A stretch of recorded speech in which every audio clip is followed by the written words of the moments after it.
Welcome to Redacted, everybody. Thank you for joining me on this Tuesday. Today is the 11th of July. Yes, it's Tuesday. You still don't have Clayton back yet. You have another week of shows to get through. So today's Tuesday. We have Wednesday, Thursday, and then he will be back. I'm Natalie Morris. You're in good hands. Don't worry. I'm a professional.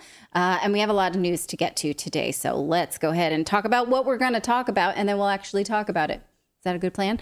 Today, we're going to talk about the FBI working with the Ukrainian military unit, the SBU, to censor speech through social media. Is this a surprise? Well, not to us, because we've actually been penalized on YouTube for doing that very thing.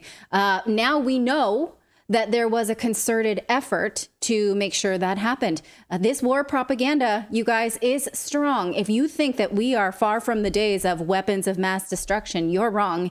In fact, it's stronger with the advent of social media. So we're going to look into that report. Plus, we're going to talk about NATO, because NATO has offered a sort of junior varsity level association with Ukraine. President Zelensky says that's not really good enough, but we're still going to show up. It is, what did Philip call it? It's like the mascot. Like Ukraine can be the mascot, but not an actual member of the varsity team. We have a guest that's going to break that down for us today, Alexandra Guerrero from his eponymously named YouTube channel. I'm excited to introduce you to his work.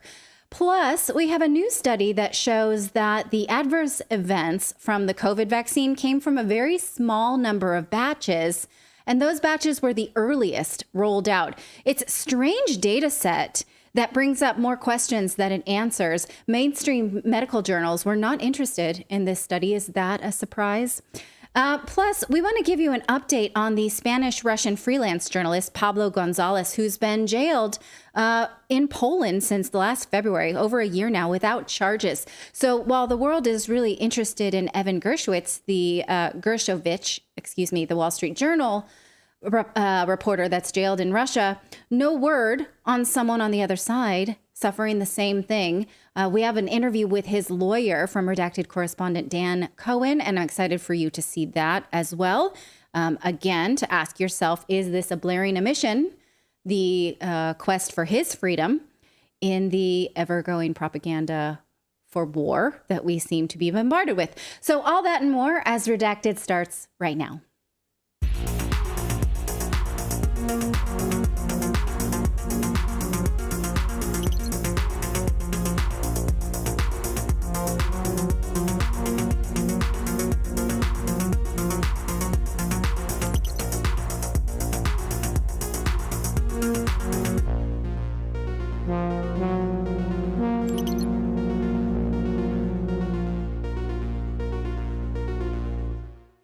All right. Thank you for joining us. Derek in the chat says Clayton's in a man cave drinking whiskey. How'd you know? No, he is actually taking off. This is one of those things where it's kind of funny because if you don't know, Clayton and I, the normal co-hosts of this show, are married. Part of our deal was for him to, take this free time as sort of a Father's Day gift. It's a long time. And I would hold down the fort. I'm doing just fine. Thank you for asking. But, you can't give someone a gift like this, like go, think, journal, all of that stuff, do what you want, and then make them pay for it when they come back. Although that's how my mind works. I've been thinking next week, I'm going to do one segment a day. The rest is going to be all Clayton, and I'm going to rest on my... No. Okay. I'm working. I volunteered for this. I'm happy to do it, and I'm happy that you showed up here with me. I am also writing the newsletter every day. I hope you are enjoying it because that is the work of our team here at Redacted. It is free. Head on over to redacted.inc and you can find our newsletter. It's daily, Monday through Thursday, the same days this show airs. And it is a compendium of a lot of the things we talk about on this show with links so that you can find them for yourself. It's a great way to sort of save off information that we know is constantly changing because the mainstream media seems totally fine to change their narrative as they go along. It also has more than just these 4 stories we do every day. It has sort of bits and bobs, interesting little pieces here and there. So please do subscribe. It's free. All you have to do is put in your email address, authenticate it with that authentication email, and you're off to the races. With me today is Philip in the control room. He usually has the zingers. He's the zingologist. He's a zinger. Good morning, everybody. Yes, who never shows us his face, but you can recognize his voice. And David does show us his face. They are brothers and they are co-producers of this show. Thanks for joining me, David. Thank you for having us. All right. Well, David did not come armed with a movie review of Sound of Silence because he was otherwise engaged. We can expect that tomorrow in the chit chat before the show, right? Sound of Freedom. Sorry. I'm going right after the show. What did I say? Sound of Silence. I was like, yeah. No, Sound of Freedom. Yeah. Sound of Silence I've seen. I can give you a full review on that if you want really quick. Is that a movie? Or did I just make that up? Oh, wait, no, that's a song. That's a Simon and Garfunkel song. What's the German one with the Von Trapp family? Sound of Music? The Sound of Music. That's okay. Music. Well, we're all confused. That movie would not have stuck if it was The Sound of Silence and it was just the Von Trapp family who doesn't say shit the whole time. Yeah. Like that just wouldn't work. Okay, now that I got it all straight, yes, the movie we discussed yesterday that the mainstream media tells you is true, but, too heavy on the awareness about child trafficking. Just too heavy on that. That's QAnon conspiracy. I refer you to the piece that we did yesterday on that. So let's get to the news, shall we? The FBI has been working with the Ukrainian army to censor social media. According to a new report, this is further proof of the war propaganda effort that is controlling the internet that you and I both use. Now, where did these rules come from? We wondered this because we ourselves on this channel have been penalized for being critical of the Ukrainian army, which for more than a decade, the mainstream media has told us is problematic with reports such as this. We knew it, right? But then all of a sudden, when the war effort began, we were not allowed to say things that were once accepted truths, such as the fact that there are far-right groups inside of the Ukrainian army and the Ukrainian military. Well, now we know that there were legitimate channels, legitimate focused efforts to make sure that anyone who said those things would be punished. You guys, this is a big part of the puzzle as to why one side of the war narrative has been completely erased. And we know that it was the United States government doing this at the behest of the SBU, which is that extreme part of the Ukrainian army. This report comes from the House Judiciary Committee. It says that the FBI has been working at the request of the SBU to demand censorship on social media. Now, here's the summary they give with this kind of funny graphic. And I want to put a pin on this graphic and talk about that in a second. But what they say is that documents obtained in response to subpoenas revealed that the FBI, on behalf of a compromised Ukrainian intelligence unit, requested and in some cases directed the world's largest media platforms to censor Americans engaging in constitutionally protected speech online. Now, this first part is interesting. Can we just leave that up on the screen for a little bit longer? It's interesting that they're saying social media platforms were acting at the behest of the FBI, which were acting on behalf of the SBU. Oh, but Russia was driving it all along. I want to get back to this because their attribution to Russia is based on really thin evidence. In fact, no evidence at all. They cite the media. We're going to talk about that in a second, why they sort of but really it's Russia. Because they can't really admit that the SBU may have been doing this for their own reasons because they have already been accused of being a far-right group. So for our purposes, let's just consider this, that the FBI is acting on behalf of the SBU. For whatever reason, it almost doesn't matter. It does, and I'll get back to it, but let's start with that, okay? Now, here is one email that the report shows us from the FBI written to Facebook and saying that, hey, I have some Instagram and Facebook accounts that, according to the SBU, are spreading Russian disinformation for your review and action as deemed appropriate. Now, they're not telling them to take them down per se, but they are saying, we think you should take action on it. Now, if we can just, I'm sorry, put that back on the screen for a second. If you notice a name we have seen often in that last email, Elvis Chan. Take a look at that. Elvis Chan was mentioned quite a bit in the Twitter files telling he was featured heavily. He's the person that came to Twitter that told them about Hunter Biden's laptop. He is one of the people who is taking the lead on COVID censorship. He was a busy dude. Now, in this instance where they said, we're going to send you some spreadsheets, the spreadsheets that were attached had 15,000 individual items of content on Instagram, including posts, stories, and reels. The other spreadsheet contained a detailed registry of over 5,000 Facebook accounts, 60 of them ostensibly, 5,000 Facebook accounts, they say, that were spreading Russian disinformation with the date, the text, the URL. Plus, they did this classification system of tone as either positive, neutral, or negative, or aggressive, or lack thereof. Many of these were listed as being in Russia because they did have location stamps on them, but some of them were real Americans as well, who have a constitutional right to discuss a war that they are being sold by their government. When Facebook didn't immediately take action on removing this content, the FBI followed up and offered this legal action. Take a look at this again, this email saying, I work with Elvis Chan. We sent you this list. Can you tell me if there were accounts taken down or if you need some legal process from us?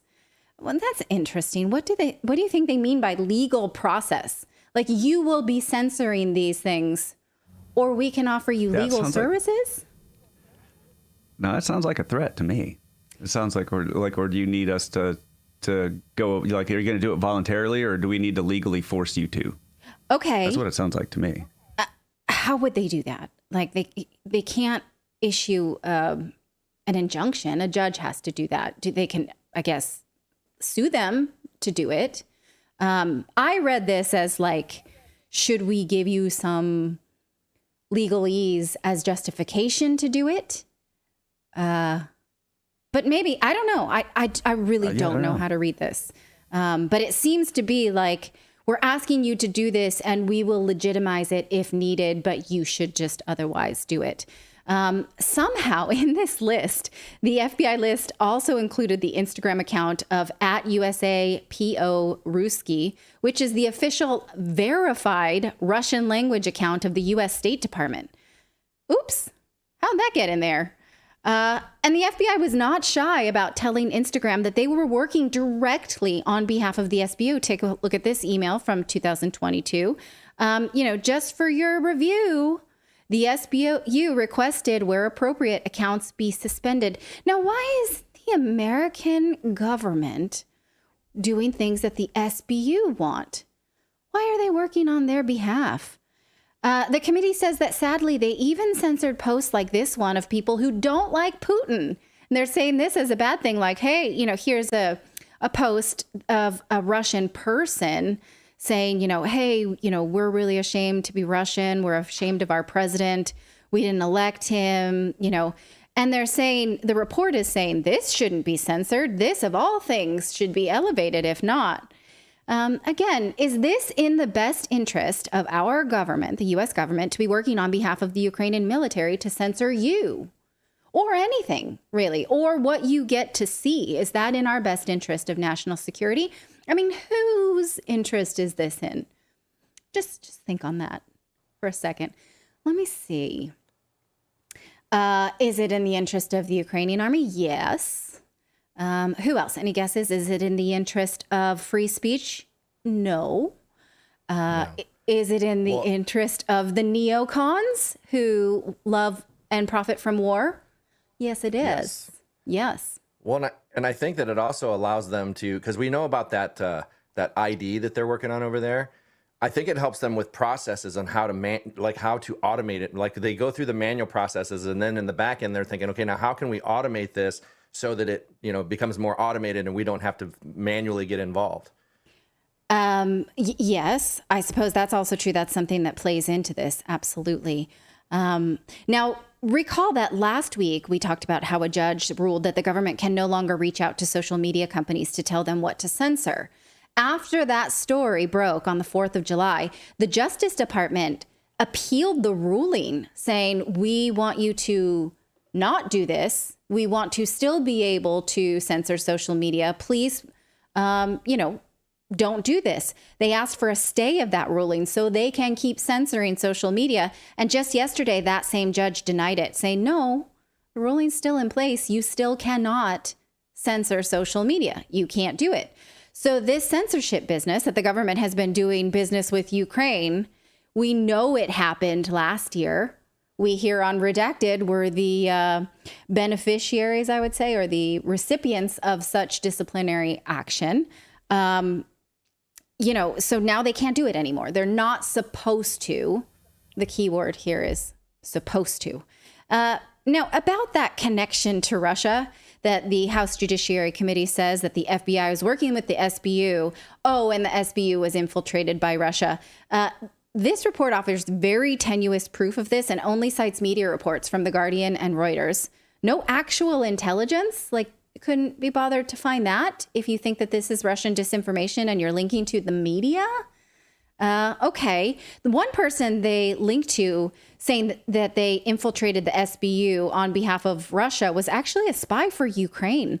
Oleg Kulinich was the head of the SBU in Crimea, and he had actually been spying for Ukraine on Russia. He fled to Kiev at the start of the war, and he was arrested in Kiev for having had ties to Russia, even though he was spying on Russia.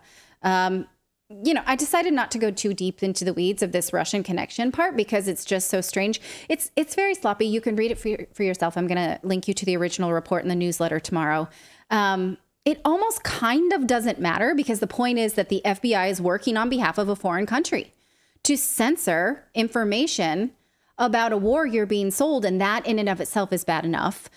We saw this happen with weapons of mass destruction. We know that the media knew that the reports of weapons of mass destruction were bunk and chose not to run it. We know that, right? We know that this is happening again.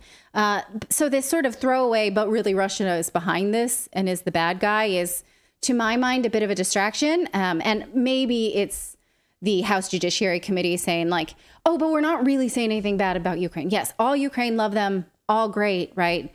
But this, and Russia's behind it. It feels very much like, did you guys watch 24? It's like a season of 24 where there's always one bad guy of one nationality.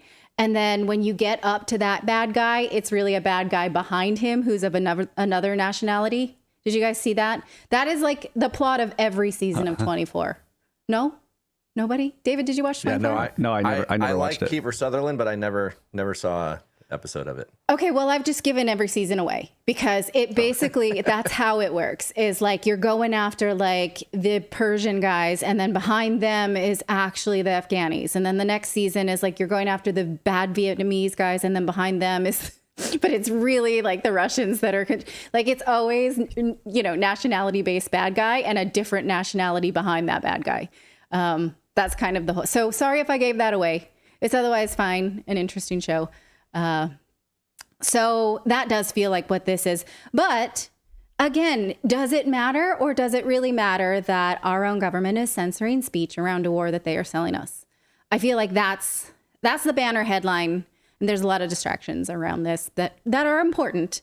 So let us know what you think of this in the chat, because yeah. And whether or not it will continue, right? Will it continue now that they're not supposed to, now that there's a federal ruling in place, or will there be workarounds? Or is this okay, now, oh, great. Now we get the full story about Ukraine. Can we? Or is there something else in place? So let us know what you think about that. Like and subscribe to this show if you haven't already, because we're going to continue talking about Ukraine and their membership in NATO, whether or not that is a war escalation that is going to continue to collapse Western economies, drag us through the mud, and sell us a war that maybe is not in the best interest of anybody. We're also going to talk about a new investigation, a new study of COVID vaccines, and how a small percentage of vaccines were responsible for a large percentage of adverse reactions. Why did the major medical journals want nothing to do with that? Plus, we're going to give you an update on a journalist who's been jailed in Poland. The Wall Street Journal journalist who's jailed in Russia seems to be getting all the media time. But we have sort of a counterpart in a Western country that we feel like we should all be aware of. So we're going to get to that. But first, we want to tell you about our friends over at Bank on Yourself. Now, are you destined to outlive your savings? Do you know that studies show the average person will outlive their savings by almost 10 years? That's because at full maturity, the average Roth IRA, when you retire and decide to take it out, is usually around $90,000. You have to die before you're done with that $90,000.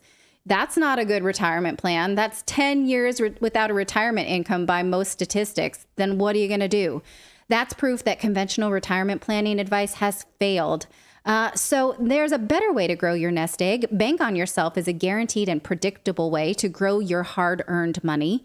This retirement plan alternative gives you 100% control of your money plus tax-free income in retirement. That's tax-free income. Most people don't know that their IRAs, if they're not a Roth, will be taxed on retirement.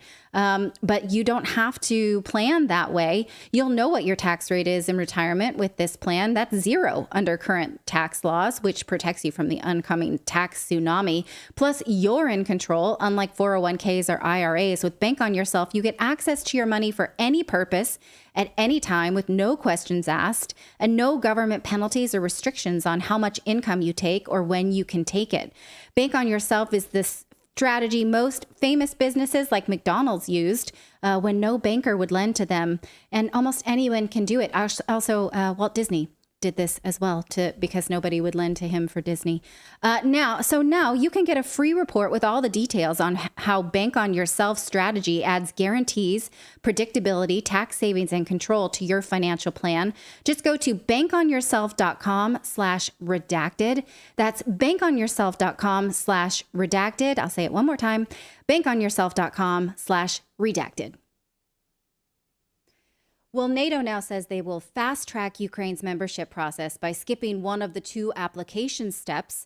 This doesn't necessarily mean Ukraine will be admitted to NATO soon, but it significantly moves up the timeline. The process to be skipped is called MAP, or Membership Action Plan. It's more or less a checklist of what NATO wants from a member state. Sweden, Norway, Finland, they also are applying for NATO, but they don't get to skip this step. Practically, this means that NATO and the U.S. will step into leadership roles in Ukraine's war effort because this establishes a new Ukraine-NATO Council. The first meeting will be held tomorrow, Wednesday, and will be attended by Ukrainian President Vladimir Zelensky, who had previously threatened not to show up if he was not given significant promises to gain entrance into NATO. Now, joining me to discuss what this means and if it is in fact an escalation for the war is Alexandre Guerreiro. He's a political scientist and commentator. You can follow him on his Portuguese language YouTube channel with his name. It does have subtitles if you don't speak Portuguese. Here to break this down in English is Alexandre Guerreiro. Thank you so much for joining me today. It's a pleasure to join you today, Natalie. So I'm very pleased and very honored to be here today. Yes, well, the pleasure's all mine. Now, I have been watching your YouTube channel, partly to practice my Portuguese and also because I appreciate your analysis. You have been warning about a NATO escalation, and one of your recent shows, you said that NATO is acting here as a war propaganda machine. Is that what this move is, this, branch out to Ukraine?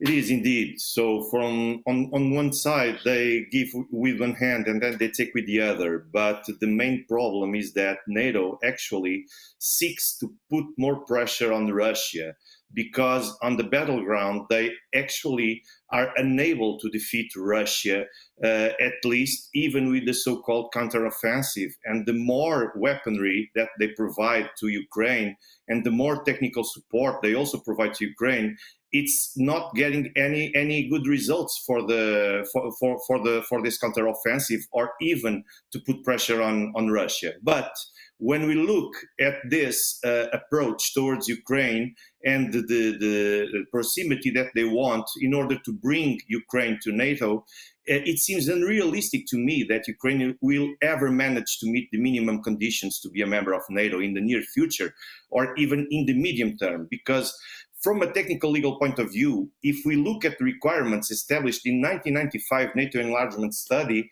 we quickly realize that Ukraine does not have the minimum conditions to guarantee the stability and security of the Euro-Atlantic zone.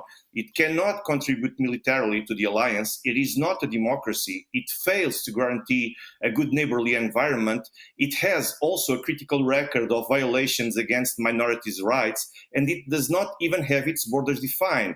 Yet, we don't even know what Ukraine is or what it will be within 6 months. So at this moment, I don't believe this is kind of realistic. However, it works as a propaganda in order to put more political and as well as some social pressure towards Russia in order to bring a negative idea related with Russia and to force people not to accept any kind of truce or any kind of agreement with Russia. It seems a bit like a face-saving move as well, because Ukraine had been saying, look, we're not going to show up to your party if we don't get some kind of agreement. But then today, a spokesperson for Ukraine said, oh, this fulfills our requirement. We can show up now. It seemed to me to be an empty threat. They were always going to show up for the camera. Do you agree with that? Of course, because Ukraine actually don't have any place else or anyone else to help them. They need NATO support, because without NATO support or without the Western support, they will lose this war within 1, 2, 3 days, because they need this permanent support provided by NATO every day. So, and if they don't show up to the cameras, if people don't see them asking and demanding for more weapons, for more money, for more efforts towards the fight against Russia, they will quickly fade in terms of public opinion. So people will easily start to forget and to look at Ukraine as a second option. So they need NATO because they don't have any other resource solution. They only have NATO and the West. Now, you said in a recent episode that Turkey's President Erdogan made a brilliant move in supporting Sweden by laying out conditions for Ukraine to enter NATO. Can you explain that and whether or not that still is true based on these symbolic moves today?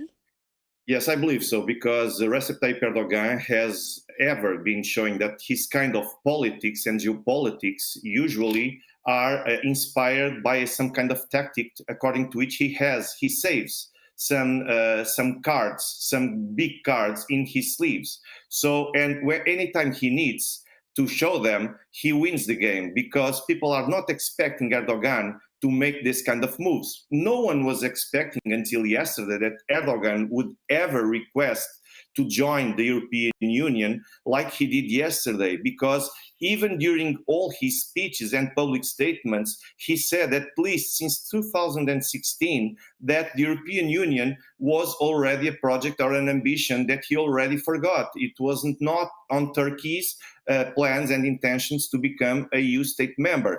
However, we must look at his masterpiece of geopolitics yesterday, because he demanded that Turkey must join the European Union in the future. He never said when or how.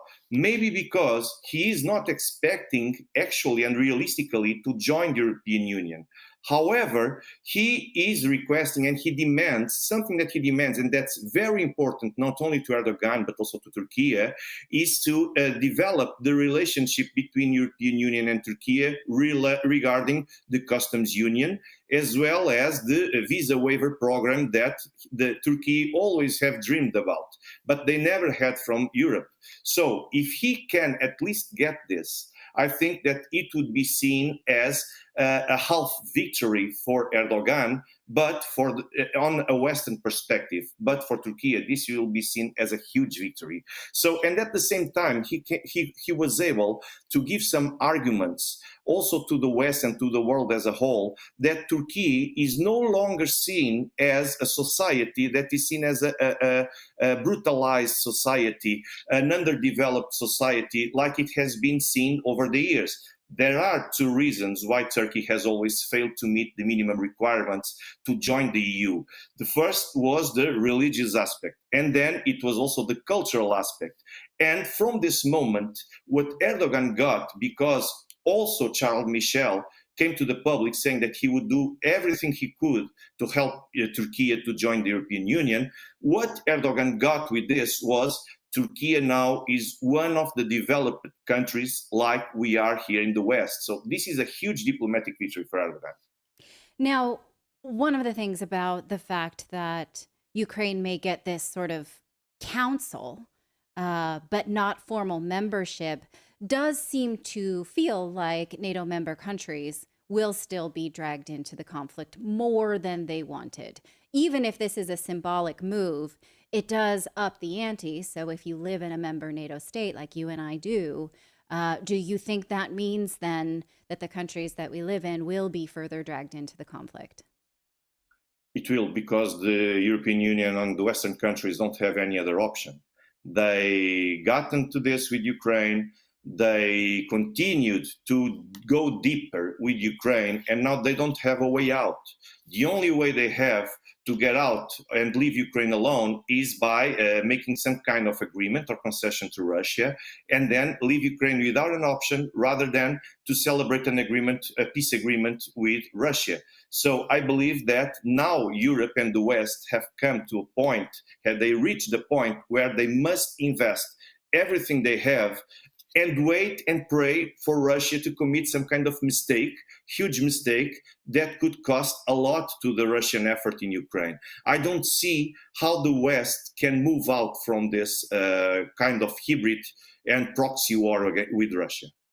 I'm so curious, though, how this is sold to European countries, because here in Portugal, like in other EU countries, we see the economy hurting as a result of this war. We see protests in the street from Portuguese people who can't make ends meet because of this. But it still doesn't seem like it equates to an appetite for peace or peace plans, because the media continues to be on Ukraine's side. So how do you think the people of Europe will continue to be sold this war as economies implode? I believe that at first it was easier to sell this war effort, this need to go to war with Russia, at least in the beginning of the conflict. But now it's getting more and more harder for the Western authorities to justify that we must keep on keeping this effort against Russia. Because, for example, even a couple of weeks ago, I saw that on Eurobarometer, the Portuguese have lost their power of purchase of nearly 80% in certain goods for every day. 80% of loss is a huge loss. It's not only in Portugal, this actually, but people don't read these stats. People only answer these stats. And for example, in many EU countries like Portugal, people don't know how to organize and how to go to the streets and put some pressure on the government. We are not like Germany, we are not like the Netherlands, where people go to the streets, or France, and they seek some political solution and some change in the policies. However, what I have been hearing more and more, and the time is passing, is more and more people that are not resumed to silence. People now are starting to lose their fear and to demand publicly, not only on social media, but even in casual talks and conversations with their friends on the streets. They demand for Europe and the West to get into peace terms with Russia, because this is not sustainable. So this narrative that presently Russia is the boogeyman and we must do everything that we can in order to defeat Russia, I don't think it will pay off within some months, because people are feeling the pressure of inflation, of the loss of power purchase. So I believe that with time, people won't be able to support this anymore. Yeah, a lot of times, when we're in Lisbon, I point to the statue that's over the river, and I say that statue represents the fact that Portugal stayed out of World War II, and that peace is a national virtue. It doesn't feel like we're going to get another one, but I hope we do. So neutrality has been a Portuguese virtue since World War II. So hopefully that peace appetite is something that will continue to spread throughout Europe, because that's what we stand for too. So thank you for joining me today to break this down. I really appreciate it. I hope you come back again. You can find Alexandra on Twitter. It's AT Guerrero, right? Is that correct? Yeah, yeah, And that's as it. well as his YouTube channel, Alexandre Guerrero. And if you don't speak Portuguese, you do have the option of subtitles. So I do recommend his channel very much. So thank you again, and please come back on Redacted some other time. All right. Well, I want to thank our guest for breaking down that news. Like I said, he's a political scientist and someone that I turn to a lot on, especially on issues with the war. So I hope you enjoy his channel if you would like to watch that as well. We have more news to get to. We have a new study out about COVID vaccines and where most of the adverse events came from. When those were rolled out, who they affected disproportionately, and why mainstream medical journals want nothing to do with it. They lack curiosity, is something I like to say a lot. When the media doesn't want to talk about something, they utterly uncurious, don't care. This is one of those things. Plus, we're going to talk about a journalist who's been jailed in Poland without charges, Russian journalist, and why the media lacks curiosity or outrage about him when they have plenty for the Wall Street Journal journalist who's been jailed in Russia. Again, is this a glaring omission or purposeful? You decide. But first, our friends over at Private Internet, that's piavpn.com/redacted. What it is a VPN service that you can use not only to browse the internet privately, but also to access different content that may not be available in your region. For instance, I am here in Europe, but I very much like to watch Asian shows, specifically South Korean shows, not Squid Game. I'm too afraid of that. I wouldn't watch that. But I like a show called Dr. Cha. It's about a middle-aged woman who goes back to her career. That's for me, maybe not for you. I really like, there's a lot. There's so many. And I'm so curious about that part of the world. So I use a VPN in order to watch things that are not typically offered for me. And you can do that too. Again, today's sponsor is a little bit of a departure from our usual area expertise, but does everyone listening really could try their products because over 30 million people have signed up. You can check out private internet access because if you feel like you've watched everything out there and they're out of options, again, you can find lots of titles available in certain regions. So you're not just making the most of your streaming subscriptions. What you need, again, is a little help from Private Internet Access. They're a leading VPN provider that works with all major streaming services, so you can access more content than ever before. All you have to do is connect to a server and you're good to go. And it's really easy since Private Internet Access offers fast servers in over 80 countries and in every U.S. state. Plus, the VPN is really user-friendly. There are apps available for all devices, including smart TVs, and one subscription can be used to protect an unlimited amount of devices all at the same time. So if you want to enjoy all the benefits of private internet access, now is the time to subscribe. Head on over to piavpn.com/redacted to get an extra 83% discount. Again, that's 83%.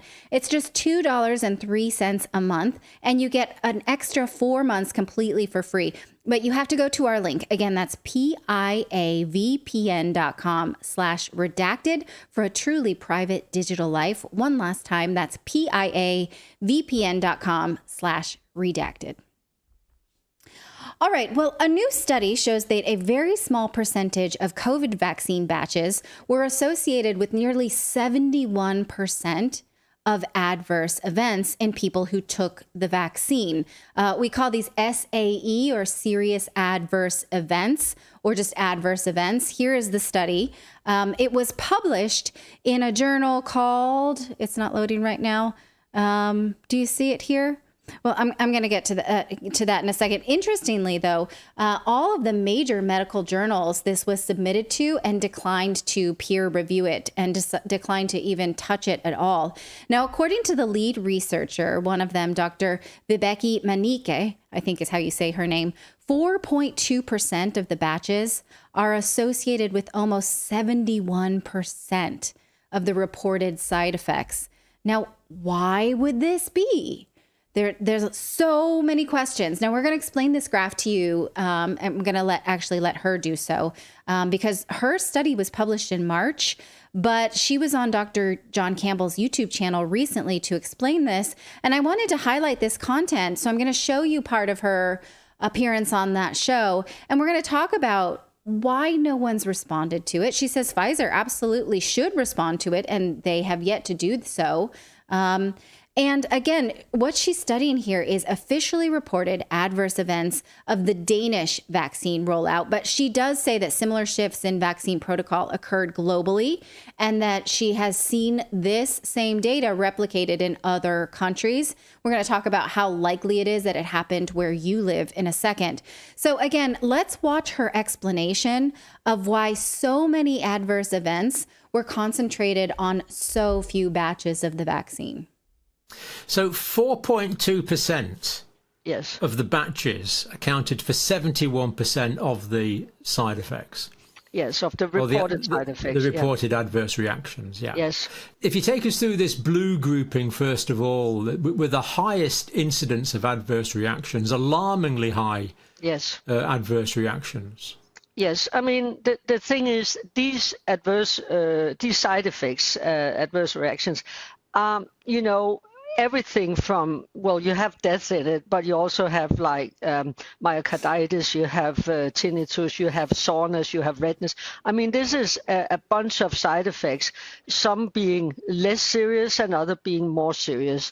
And the thing is, which we didn't know when we had the study out, because we couldn't have the information, but we had it later on, is that these badges, the blue badges, seems actually to be the badges given for the citizens in the beginning of the vaccination, and therefore, of course, some would say, well, that was the elderly and the fragile, but that's not the case, because actually we know that 21% of the one in the blue group, or who had those badges, only 21% were older than 70, while actually in the yellow line, which is in the lowest one, that number was about 27%.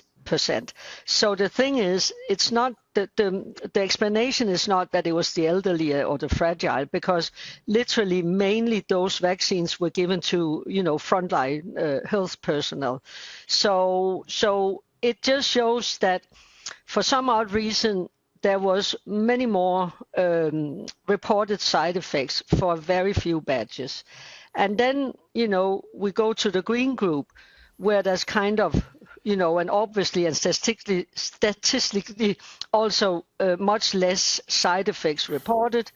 And then we end up with the yellow one, which is in the bottom, where, as you can see, there's hardly any side effects reported, or you can even say none. So the blue batches, Yeah. they were given early on in the pandemic. They were given when we started to vaccinate, which was in, January, February, March 2021. Yeah. Okay, so the way she explains it is the graph we showed you, again, is the blue vaccines, the blue batches were the first rollouts, had a very high number of adverse events. The green were subsequent, and then the yellow are the people who took it latest. So again, this means that the later you got the vaccine, the less likely you would have had an adverse event. So that's weird. What changed from early rollout to late rollout? Again, that's not to say that late rollouts were the safest. She says it's possible they just don't have those adverse events yet. But it was extremely hard for her to get this data to begin with. And it does seem like there were changes in the batches of vaccines that caused fewer adverse events. So what changed from batch to batch? She says that she would like to know that too. And Dr. Campbell further says that's an appropriate question. Yeah, go ahead. Well, could it have had anything to do with so as it rolled out, they're like, oh my gosh, we're seeing all these adverse reactions. We need to do something. Okay, we need to figure out how we can get them to stop reporting it or stop getting these reactions assigned to the vaccine and assign it to something else, like make something else responsible for it. Because like we would never see data like that here, and it seems like some other countries started investigating things early on, but then things changed.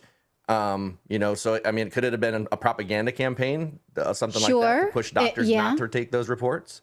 I think there's one of two explanations. One, the vaccine changed, or two, the reporting changed. Because we are seeing, and well, she talks about this in a second, but she says things did absolutely change. For instance, recall that when the vaccine was originally rolled out, it was a big deal that it had to be kept quite so cold. Remember these cold trucks we saw in the media? And then that suddenly disappeared. So did the vaccine change, or did that protocol change? Maybe did that happen? Like, we did see things change. So it is possible that it changed. And if that's the case, we were not told that. So then there's no way that we could have some sort of informed consent about what the vaccine was, right? Here she's making that point. I'll let her make it for herself about what changed from if anything. I think this study raises safety signal, but it also raises a question in this regard, Pfizer, whether they changed the batches, whether they changed the product, whether they changed, the ingredients, the transportation. We know that they changed the cold chain. They changed that procedure. In the beginning, it had to be minus 70 degrees. Kept minus 70 degrees, and suddenly that demand just disappeared. So I think what is the main thing about this study is that it raises questions to Pfizer. Right. Let's ask this question clearly to Pfizer. Yeah. Were these blue doses formulated in a different way to the green and the yellow doses? Exactly. Because has the product changed? Exactly. Has the product changed? When did it change? When did it change, and why did it change? I think that is the proper questions. I mean, the authorities, like the medical agencies, and that they should definitely ask these questions. The regulators, but also the politicians, who were so eager to have the population vaccine and so on, and took away some liabilities issues also. I think we all need to have an answer to these questions, because you kind of, how was the informed consent? If someone came, a young doctor, 35 years old, and they would say, well, listen, you're going to have the blue one. You're going to have that one, which we know is going to be full of side effects. So take care out there. Or you're going to have that one without no side effects. I mean, since there seems to be such a, big difference, the question is, or I may come with the answer, is that the population was not they didn't have the proper information to literally give an informed consent. Okay. So, yeah, go ahead. I just want to point out really quick that Pfizer won't even answer questions on their own documents that they were forced to release. And also, when asked in Parliament or whatever in the UK, they laughed when asked questions about the not stopping the spread and stuff. So it's like, do we think we're ever going to get answers from Pfizer on this stuff? We never will. You're right. That's right. I mean, putting these questions out here is like an exercise in futility for us, because Pfizer's never going to show up on a channel like this, or to anyone who asks a real question like this, or, for John Campbell. They can put this out there and say, yeah, Pfizer, please respond, knowing that they don't have to, they won't. And no mainstream media outlet will ever ask them these questions. Another question is like, did it work? We know that it didn't stop the transmission, but did different batches maybe affect the severity of COVID infection separately? We don't know, because we see this large variation in batches, yet we get no answers about whether or not they were different. They were performing different in humans. Dr. Campbell asks if this trend does seem to apply to vaccine rollouts outside of Denmark. And here's what Dr. Monique says. Now, to what degree does this Danish data apply to the rest of the world? Were these batches that we were getting in Denmark the same as the batches we were getting in the UK? other places? It should be some of them. Yes, there was like the world were divided. You had the States where you have one kind, part of the production, and then you had Europe, and probably also Asia. I'm not that much into what happened in Asia, but we know for sure that these badges has been used in Europe. And Brexit or not, I suppose you're still a part of Europe. So geographically for sure. Yes, I'm quite sure that some of them may have been used in UK also. Right. And we know that we have had people from New Zealand recognizing some of the badge numbers, but we're not sure that they were giving in New Zealand. But it could be New Zealand being maybe in Brussels or Paris, but there will be people all over the world who, for some odd reason, have had these badges. Now, this is like putting a puzzle piece together because Pfizer and world governments are not forthcoming with this data. She says the politicians that forced, that said, if you want this vaccine in order to live your life, or if you want to live your life, you must take this vaccine. I was sitting next to a person on the plane this weekend who said, I sort of got it to win back some of my civil rights. That's how a lot of us felt. Like if you want your civil rights, especially if you live in Europe, you have to take this vaccine. And now we don't know if it was apples to apples, one to the next. We don't know what changed, if it changed. Certainly regulators should want to know, but they weren't even told and have asked no questions. As they see this data, they're being shown it. They don't seem to want to know, like, hey, we told our population to get this. Did something change here and you didn't tell us because we gave you a carte blanche liability? That's interesting question.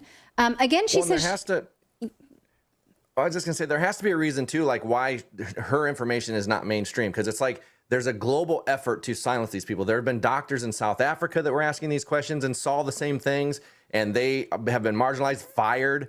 You don't hear of any of it in the United States because every doctor that talked about anything negative has been scrutinized and marginalized. So it's like, are the doctors there the same way? So because like that's again goes to my question, if this was information change, because I don't see any of her studies being published. I don't see her talking to any mainstream journalists that want this information. So they don't want somebody it. That's on right. Yeah. And is she somebody that's marginalized where she's at before this opinion? Well, I don't think so. She said, she talks about how it was really hard to obtain this information in the first place. And then when her study was done and she felt quite proud of it, she said she sent it to the New England Journal of Medicine, all of the major medical publications. They either ignored it or said no thank you and did not send it on to peer review because they clearly don't want to. Now, I don't want to see this either. I don't want to see data about people getting hurt. It should not matter what we want. When the data is here in front of us, we should be able to look at it and say, there are too many questions here that are still answering, that still need answering. And again, this study has been out since March of 2023, so at least 3 months, and regulators have neither demanded answers, offered any, nor has Pfizer offered any.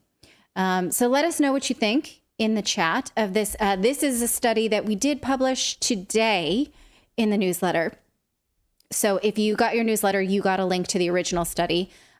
So if you think that there's anything that we missed here or anything, worth looking at further, let us know in the chat. Again, the newsletter can be subscribed to at redacted.inc. It comes out every day. And a lot of times it's the best way because, if I just like quickly put it in the chat right now, that's going to fly by and you may not get it. Sometimes, there are limits to how we can put it in the show description. We try and do that, but always the newsletter. You will always find original links in the newsletter. So that's at redacted.inc. So let us know what you think of this story in the chat, and please share it with your friends, share it with your neighbors, push a like button, leave a comment. That stuff always helps us out a lot to get our news out there.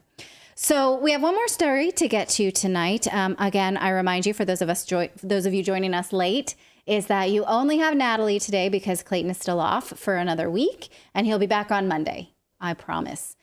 So this show and 2 more are a solo flight, and then we'll be a team once again. And that will be nice. It will be nice to have my partner back. Although I do very much appreciate Philip and David and Graham helping me out. You guys have done a great job of running a support role, and I can't say how much I appreciate it. It's been a fun week. Yeah. We're getting it done, right? Like, it does feel a little bit like, all right, we're getting it done. You know, we can do it. It's definitely easier with two, but we're in good hands. You're in good hands. So anyway, you don't want to make it look too easy or Clayton will feel bad. It's like when the kids were really little and I would leave the house, I wanted to see him suffer a little bit just to like, you know, him to know how hard it was. I'm like, you better not make this look easy.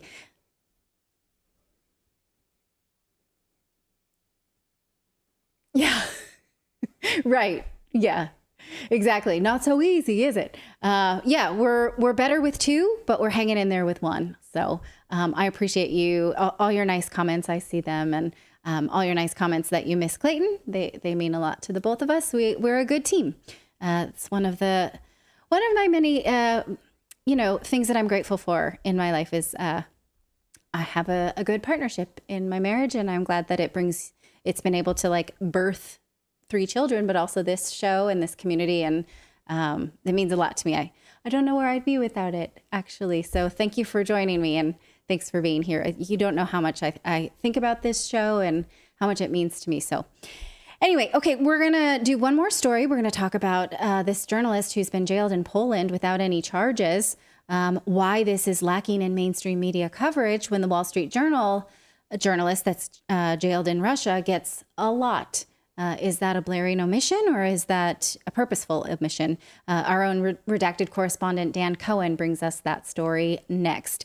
But first, it's no secret that if you're tuned in, you know experts are predicting a recession headed our way. Layoffs already happening, and the government is ready to print more money, further devaluing the U.S. dollar.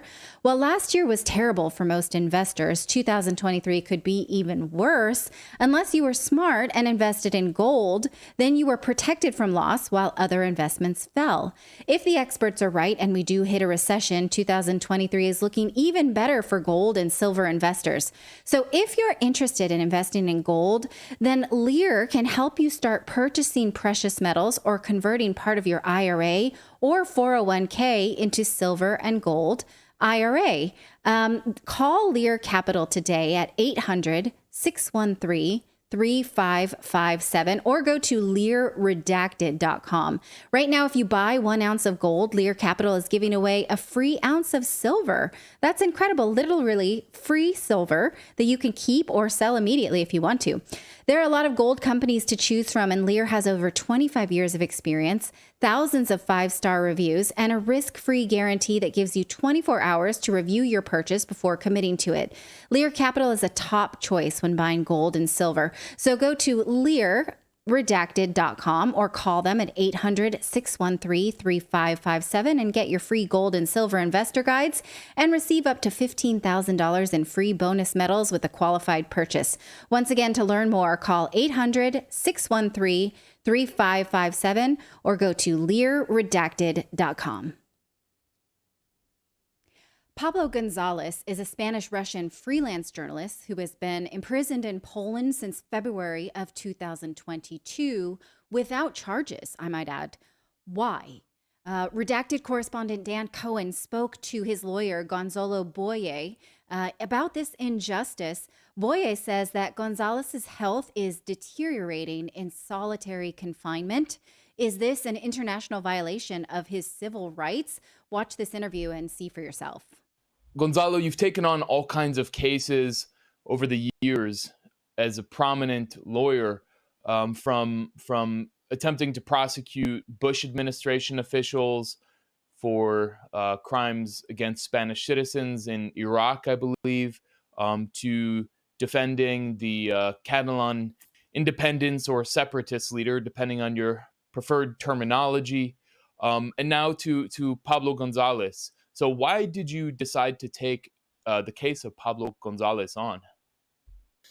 Well, the reason why I took the Pablo's case is, first, a friend of mine asked me to take it, and second, I think he's in a position where he needs help.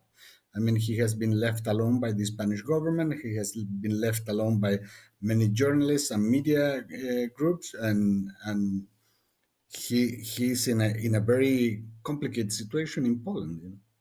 When is the last time you were able to see Pablo? What was his condition physically, mentally? How is he? I saw him for the first and the last time in March this year. Mentally, he's strong. Physically, he lost a lot of weight, and also he is in a very tough prison in Poland. Pablo is in solitary confinement, as I understand it, Well, which he's in a prison inside a prison, and in solitary confinement in very hard conditions. He can only go out for a walk or sport 1 hour a day. He has to wear a uniform, so during the winter was very cold for him. He has only once have been allowed to have the visit of his wife. Myself took almost a year to be able to be authorized by the prison authorities and by the Polish authorities to visit him. We have been 2 hours talking together and reviewing things related to his case.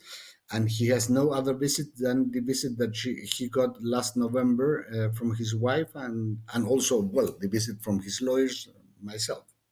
why do you think he's subjected to such extreme conditions? Well, he's in an extreme condition, and let me tell you something. As I said before, this is a little prison inside the prison. So I saw the facilities of of the normal prison, which are a security prison, like in many European countries, even in Spain. So that doesn't surprise me. But then we move into special unit, which is a totally different situation. I mean, he came surrounded by several security officers. He was behind bars talking with me. There was a camera that in the occasion of my visit was covered, but that camera is in the facilities where the lawyers normally interview him. So this is very hard conditions, and the reason for that, I think, is because they take it as a highly political case. You've worked on a lot of different cases throughout Europe and I guess the world. How does this case compare, I guess, in particular to the European norm for standards of human rights law and justice? How does this compare? Well, I have been visiting clients in prisons in Israel, in many African countries, in Latin American countries, in Asian countries, and in European countries. And this case is totally different. This case is outside the European context and outside the European legal frame. I mean, we have no possibility to bring our own expert to challenge, for example, electronic evidence. What they took from his house were his computer, his which are working tools for a journalist, his mobile phones, and we cannot review those equipment with an independent expert in order to see what was in the computer or not. We cannot have access. We have not have access until now to the full case. We don't know exactly what are the allegations from Poland, more than that he was, according to the Polish authorities, giving news or reports or information that were damaging for the Polish government. Well, I think that's the normal way that a journalist has to work. I mean, if a journalist is not uncomfortable for the powerful people, then he's maybe not doing his job. So what do you think the real reason is for his persecution? Well, everything starts with a report done by two individuals of an NGO in Spain. That report included the names of several journalists, well-known journalists, Spanish journalists, that, according to those two individuals, were linked or were favorable to Russia, which is absolute insane because I know most of those journalists and they're well-known. Then somebody took that into a serious scrutiny, and they decided that Pablo was a Russian agent. Why? Because he has double nationality. He's Russian and he's Spaniard. He speaks perfect Russian and he speaks perfect Spanish. And he's a freelance journalist, so he's more exposed to whatever they want to do because he has no media group behind him, you know. And the list you're talking about, as I understand, was created. It was actually leaked from the Open Society Foundation, which is, of course, controlled by the billionaire George Soros, who has worked very closely with the United States government to overthrow basically countries that are not in the U.S. orbit, particularly in Eastern Europe, in the post-Soviet space, which is where Pablo was a specialist. And as you said, his name appeared on that list as I think it was a pro-Russia influencer or opinion informers. Yes, that's correct. That's correct. That was a report leaked by the Open Society Foundation. I don't know why. I can imagine why, but I don't know exactly the reasons why they considered that they should have done that. They exposed Pablo, but they exposed also a large number of Spanish journalists, and nobody has until now said nothing about that. I mean, the first thing will be to ask the people who create that list, who told you to create the list, which was the criteria. Why did you create this list? Who asked you to create this list? And from that point, starting point, maybe we can find out why Pablo is in prison now. Has there been anyone in Spain, whether in politics in Spain, or prominent media figures, to speak out on his behalf and demand his release? Politicians, yes, from Basque Country, where he's from. Some politicians also from Catalonia, and very little some politicians from the rest of Spain that they have also outside their position, and also some journalists. But the mainstream media, they have not taken a position to defend them, except a very small, significant number of media. Normally, when a journalist is in this situation, I mean, for example, there is an American journalist arrested in Russia accused of the same fact that Pablo is accusing Poland, and everybody was in solidarity with him. And I think it's correct. That's the right way to do it. That's the right way also to respect presumption of innocence. In this case, they said, well, maybe he was well arrested, or maybe there are reasons for that. Well, there is no reason for that, because after a year and a half, if there is any reason, we should know it. As his defense counselor, we should know it. We should have access to a file and show me the evidence. We can talk about facts and evidence, but it's very hard to believe that he is responsible for something if you cannot show me a single evidence and you are not respecting the rules of a fair trial. And so just in the last few weeks, there was a report that I saw circulated in El Mundo, and it said that Pablo was collecting information on Russian opposition figures who were in exile, and that was actually sourced to a Russian opposition media outlet with kind of some shady ties to U.S. intelligence cutouts. And this was published in the Spanish media outlet, republished in El Mundo. Its only source was Polish intelligence. So there was no actual evidence of these claims that Pablo was doing any of this. Why do you think there is now this renewed effort to portray Pablo as tied to Russian intelligence, as a Russian spy?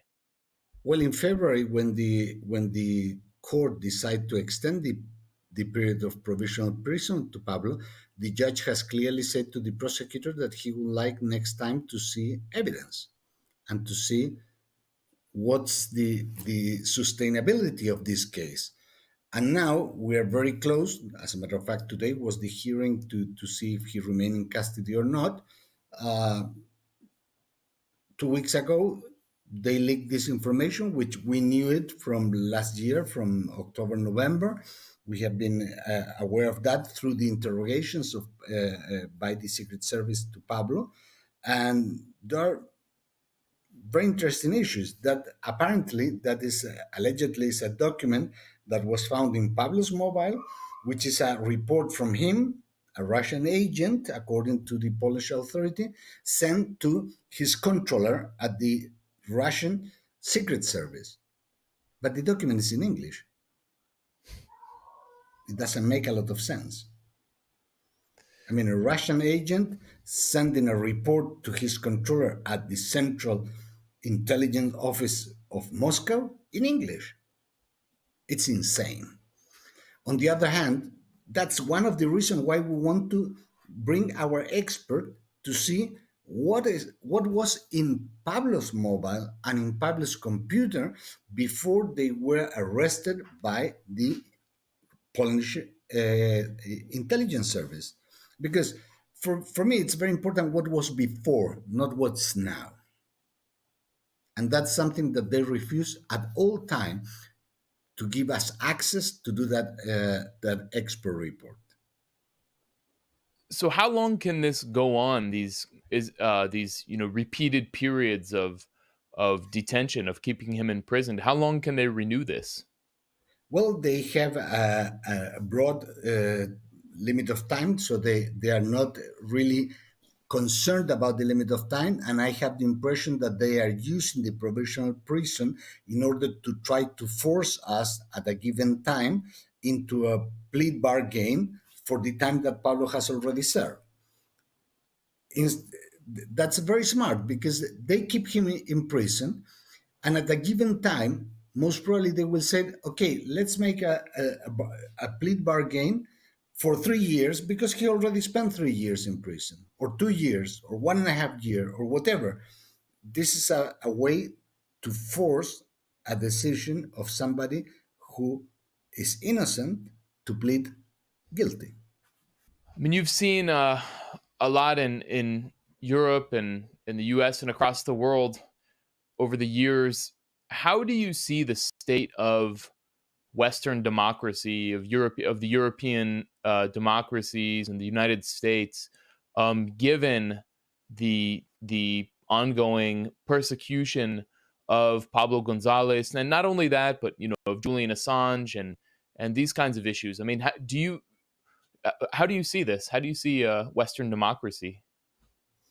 Well, I think that we are at the edge of losing our own democracy. Why? Because we have far too many cases now in which we are seeing a violation of the principle of democracy. Not only Pablo Gonzalez, also Julian Assange. We have also Edward Snowden in Russia.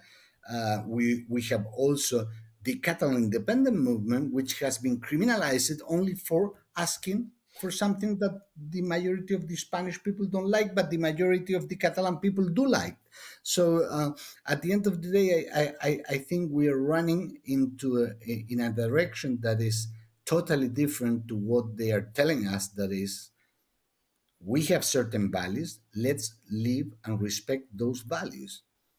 I mean, nowadays they're bringing us into a society of black and white. Democracy is like a rainbow with a lot of colors and fine-tuning things. And I don't see exactly why we're going in this way, but I see that in the last 10, 20 years, and maybe even a bit longer, we are running into destroying our democratic system. So what can average people do? What can people in the United States or Europe or anywhere else who are concerned about press freedom do to help with the case of Pablo Gonzalez? I would suggest that everybody who like press freedom should ask for the freedom of all the journalists. Not only for their journalists, for all the journalists. I don't think that's right to have journalists arrested in Russia, and I also don't think that it's right to have journalists arrested in Poland or Ukraine or wherever for doing their job, which is bringing us information, whether the authorities like that information or not. Given the media obsession for jailed Wall Street Journal reporter Evan Gershkovich, is this media coverage